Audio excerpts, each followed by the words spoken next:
nyo ba mga paps, no, sa concert ng LSJTB Band sa Sablayan Occidental, Mindoro? Grabe mga paps, isa sa pinakasulid na performance ng LSJTB Band ang naganap sa music festival na iyon mga paps. Hindi basta tugtog, hindi basta sayaw, ito ay selebrasyon. Maraming banda, maraming singers, maraming dancers, may artista, kompleto ay mga paps. At dahil ganon kabigat ang lineup, ang LSJTB Band ang nakatakdang pinaka-last around 1 AM pa sana mag-perform ayon sa ating source. Pero dahil parang nadili ata ang supposed na second to the last performer, umakyat na agad ang LSJTB Band as second to the last para hindi naman masyado malate ang pinali mga paps. Please note mga paps, at sa akin lang to ha, opinion ko lang based on my observation. Pero ito yung wild mga paps, habang nag-aantay ang libo-libong fans ni Elias, grabe, halos madaling araw na. Makikita mo yung tao mga paps, pagod sa kakatayo, iba inaantok na, iba nakaupo, at iba naman ay nag-uusap lang din sa live stream. Mayroon din mga basher na nakahalo, mga ilan-ilan lang naman mga paps. At mababasa din natin na may nagsasabing naantok na daw sila mga paps, no? At pero laban lang daw basta kay LSJTB. At ayun na nga mga paps, nung lumabas na nga ang LSJTB Band, boom, grabe, para bang may nag-click, may nagpasindi ng kuryente, may sumigaw ng uwahay sa universe, grabe. Biglang nagising ang bayan mga paps, ang buong venue. Cellphones off, flash, video, pictures mga paps, sigawan kaliwat kanan, bilian, at kung ano-ano pang sound effects ng fans na gigil na gigil. Maya-maya pa mga paps, may mga nag-aakyat. Paps umaakyat sa stage para makuha ang moment na makapagpa-selfie kay LSJTB.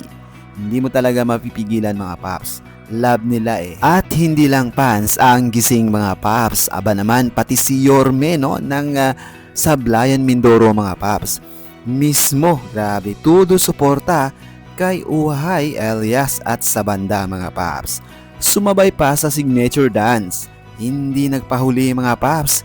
Sa post pa ni Mayor mga paps, mababasa mo ng after concert ay sabi nga niya, parang kulang pa daw yung venue habang video ito ni LSJTB at ang banda. Kahit napakalaki mga paps na nung sports complex sa Sablayan, pero napuno ito at hindi mahulugang karayom mga paps. Sold out ang energy ka nga at mukhang kailangan daw ng mas malaking venue next time. So ayun, grabe si Yorme. At honestly mga paps, nakaamoy ako ng rewind vibes sa Sablayan Mindoro. Kitang-kita naman kung gaano kasaya ang mga tao doon, and of course, si Mayor mga paps. At syempre mga paps, nandun din si Isnarda Vlog ng Mindoro paps. Aba naman humataw din, nagsabak din kay Uwahay. Biglang nagising yung espiritu, parang may portal na nabuksan mga paps. Grabe talaga, from the start hanggang huling kanta mga paps, sulit, umaapaw, walang tapon. Yung kilig, grabe, yung hype, paps, highest level talaga, sobra-sobra. Sabi ko nga sa inyo mga paps, bata, matanda, babae, lalaki mga paps, tinamaan sa karisma ni Uhay Elias. At yun ang dahilan kung bakit worth it ang paghihintay, worth it ang puyat, worth it ang sigawan, at worth it ang energy. Dahil isang beses ka lang makapanood ng bandang ganyan sa stage. Raw ang datingan, alive, at may magic mga paps. Kaya Sablayan, saludo ang mga solid Uwahay sa inyo. At kay LSJTB Band, ibang klase talaga kayo, grabe. Ibang vibes ang ipinakita nyo. Every venue mga paps, mararamdaman talaga ang positive vibes at energy ng LSJTB Band. So ayan lang naman yung ating updates mga paps, at kung nakaabot ka naman sa dulo ng video ito, paki-share naman, paki-like and comments down below. At para naman ay mas maraming makapanood ng mga sulit uhay, Luzon, Visayas at Mindanao at sa lahat po ng mga OFW. Stay safe, stay healthy, and God bless. Uhay!